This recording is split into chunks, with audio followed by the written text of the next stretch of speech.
For a bit of a while, I've been thinking about writing publications, and I was thinking about some young researchers or people who are new to this, and you're thinking like, where should I start? How do I go about it? And so in this episode, I'm just going to be chatting a little bit about my experience writing and publishing my first article. So my first publication that I ever wrote was towards the end of my first year of my PhD. So I had been collecting my data for a very long time, and one of my supervisors was on sick off, and then what the acting supervisor was like, Claire, you need to sit down and analyze your data. If you don't do it, I will make you to sit down and you have to do it. So when I heard from my supervisor that I was going to be made to sit down, or had the kind of in a way option to sit down by myself, I decided to sit down and I started looking through my data. And when I started looking through my data, I realized I actually had done quite a lot of work. But then when it came to the write-up, I actually had more than 100 pages of information that I put together. And you can imagine if you've written something that is 100 pages, it will be something that will be quite a lot to think about, leave alone trying to glean through to think of what information is important. Because deep down in my heart, I thought writing a paper is just similar to writing a thesis. And given that I had been able to successfully write about 100 pages of a master's dissertation, to me, that was like everything that I knew to do. So it was kind of a daunting job and also very challenging in a nature because I had no clue what I needed to do. So I gave this to my PhD supervisor, who I'm sure had been writing so many papers and seen so many different publications. And I was like, Claire, what is this? Are you writing a book, or is it just a publication that you need to have just a couple of pages long for you to tell the story to the viewers or the readers that you want to read your work?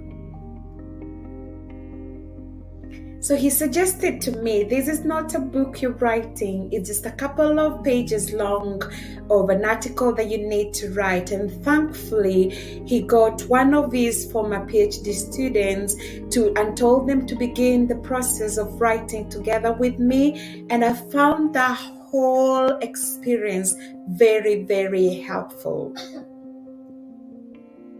And this is how I ended up with my first ever article on the modulation of the dilation efficiency of fibrillar and spherical aggregates by means of thiolation. Of course, I'm not going to go through telling you all the details about the paper. It's available. You can read it and know the details about it. But that's how I actually ever got to write my first paper.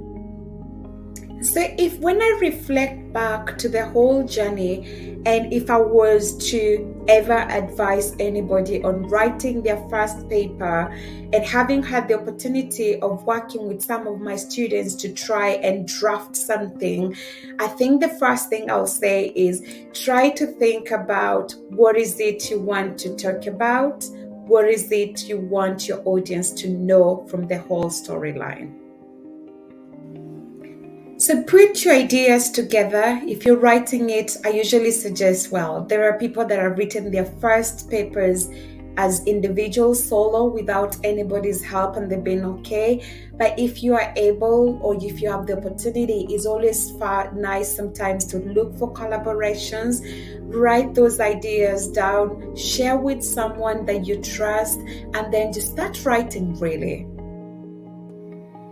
You can write from the results that you've collected from the lab, but also you can write review articles. Those are usually like one of the easiest things to do, going through other people's publications and looking for the gap or something novel that you want to talk about, and just putting that down, write a draft, share with your friends, family, and let them make some suggestions for you, but don't make excuses. Just do it, and hope this will help you be able to write your first paper or your first blog post or your first chapter of a book. And again, that's usually like the breakthrough moments, because after that it does usually get much more better. I can't tell you that it gets easier, but it just gets better because you have a handle and you have an idea of what you need to be writing about. Not only do you have an idea of what you want to write, but also you know a little bit about the process, and from there you are able to become more confident. And I usually say, like in my field, if I want to write something, I can just look for call for papers and then draft something from those calls, or sometimes you just have to look for random ideas, and hopefully you should be able to be on your journey to write your first paper.